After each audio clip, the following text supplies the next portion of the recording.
Olá pessoal, Tony Rodrigues, Além da Notícia. Hoje eu vou relembrar um fato que aconteceu em 2005. O assassinato da missionária norte-americana Dorothy Stank. O fato aconteceu no Pará, na região amazônica. Envolveu o assassinato, envolveu a participação de fazendeiros que eram grileiros. Ela lutava contra a grilagem de terras e também contra a invasão das áreas indígenas. E foi assassinada, brutalmente assassinada, uma senhora de idade avançada. Na época, Lula era presidente da República. Não houve militância, não houve absolutamente nada. Ninguém disse nada, a imprensa tradicional silenciou. Não se pensou em responsabilizar o então presidente Lula, então ministro do Meio Ambiente, Marina Silva, que é inclusive da região amazônica.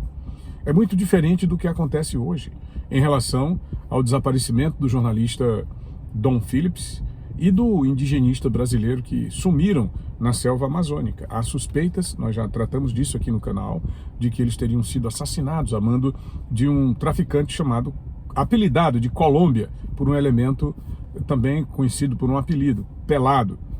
Um terceiro camarada está sendo colocado como suspeito nesse caso, chama-se Dos Santos. Ele já foi preso, são dois os presos até o presente momento, o Pelado e o Dos Santos. O Colômbia, ninguém tem notícia dele, ninguém sabe onde está. Mas essa não é a discussão.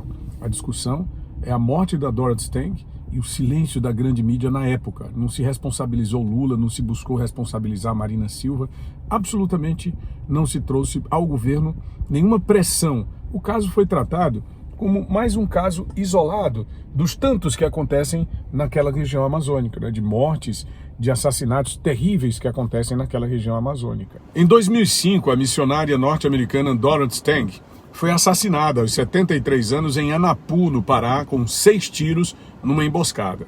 Ela encabeçava um projeto contra o desmatamento e a grilagem de terras na região. Depois do relato de uma testemunha, a polícia prendeu os pistoleiros Raifran das Neves e Clodoaldo Batista e um intermediário, chamado Amair da Cunha. A dupla de assassinos entregou 2 fazendeiros, Vitalmiro de Bastos de Moura e Regivaldo Galvão. O Tribunal do Júri de Belém condenou Raifran a 27 anos de prisão.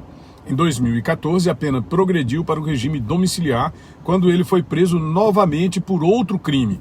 Clodoaldo recebeu pena de 17 anos e foi solto em 2012.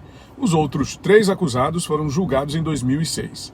Amair, que contratou os pistoleiros por R$50 mil a mando dos fazendeiros, pegou 18 anos de prisão. E Vitalmiro e Regivaldo a 30 anos. Vitalmiro está solto desde 2008. Regivaldo só foi preso em 2019, depois do STF anular um habeas corpus. À época da morte de Dorothy, Lula estava no Palácio do Planalto e Marina Silva no Ministério do Meio Ambiente. A imprensa tradicional nem cogitou responsabilizar a dupla pelo crime, o que é lamentável diante do que acontece agora no caso Dom Phillips e no caso do indigenista que desapareceram na floresta amazônica. O que está havendo é claramente uma militância contra o presidente Jair Bolsonaro, que é responsabilizado pelo fato, né? Como se o governo do Bolsonaro fosse responsável por isso.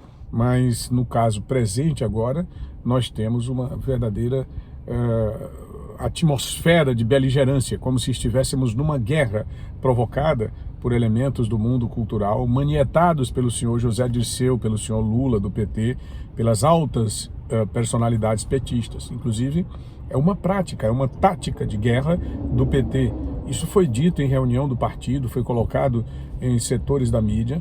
José Dirceu orienta para que os artistas sejam usados no sentido de pressionar o presidente Jair Bolsonaro. Com que objetivo, não é?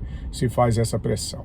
Isto é algo a se pensar, né? Isso é algo a se refletir, isso é algo a se debater no Brasil de hoje, né? Será que o governo pode ser responsabilizado ou deve ser responsabilizado por tudo quando Malu Mader vai às suas redes sociais dizer que o governo deve empreender esforços para encontrar o jornalista e o indigenista. E o governo já está empreendendo esses esforços.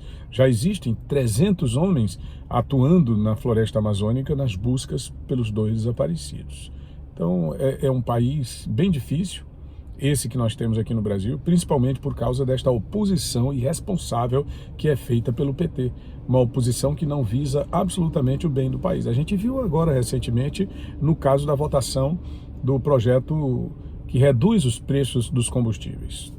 Praticamente todos os elementos do PT, praticamente todos os elementos da esquerda votaram contra. O projeto é bom para o povo, mas a autoria é do governo Bolsonaro, né? A ideia é do governo Bolsonaro, portanto deve-se votar contra, mesmo que isso vá prejudicar o povo.